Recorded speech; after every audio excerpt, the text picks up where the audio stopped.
Jio users எல்லாருக்குமே ஒரு bad news என்னன்னா 699க்கு 1.5 GB per day இருந்த டேட்டா பேக் இனிமே 799 ஆகும். அது மட்டும் இல்லாம 749க்கு இருந்த 2 GB per day data pack 859க்கும் லிட்ரலி எல்லா பேக்குக்கும் 20% பிரைஸ அதிகமா பண்ணிருக்காங்க. என்னடி சொல்ற? நீ என்ன சொல்ற? என்னடி சொல்ற? இனிமே 5G அன்லிமிட்டெட் எல்லா யூசர்ஸ்க்கும் கிடைக்காது. இப்போ இருக்கிற பேக்ஸ்ல இருக்கிற 2 GB per day 2 GBக்கு மேல நீங்க டேட்டா போடுறீங்க அப்படின்னா மட்டும்தான் உங்களுக்கு 5G அன்லிமிட்டெட் கிடைக்கும். மற்றபடி எந்த பேக்லயுமே 5G அன்லிமிட்டெட் கிடையாது. பேயில போவான். அவங்களோட அஃபிஷியல் நோட்டீஸ்ல ஆகாஷ் அம்பானி என்ன சொல்லியிருக்காரு அப்படின்னா, இது எல்லாமே 5G டெக்னாலஜியில நாங்க இன்வெஸ்ட் பண்ணியிருக்கோம். அது மட்டும் இல்லாம ஏஐ டெக்னாலஜி நம்ம புதுசா கொண்டு வர போறோம், அதுக்கான ஒரு பிரைஸ் ஹைக் தான் பண்ணியிருக்கோம் அப்படிங்கிற மாதிரி சொல்லியிருக்காங்க.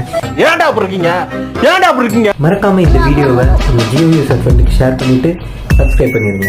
ஒன்று தெரிஞ்சு போச்சுடா, இந்த பிரபஞ்சத்துல உங்க மத்தியில இந்த உசுரை காப்பாத்துறது ரொம்ப சிரமம்.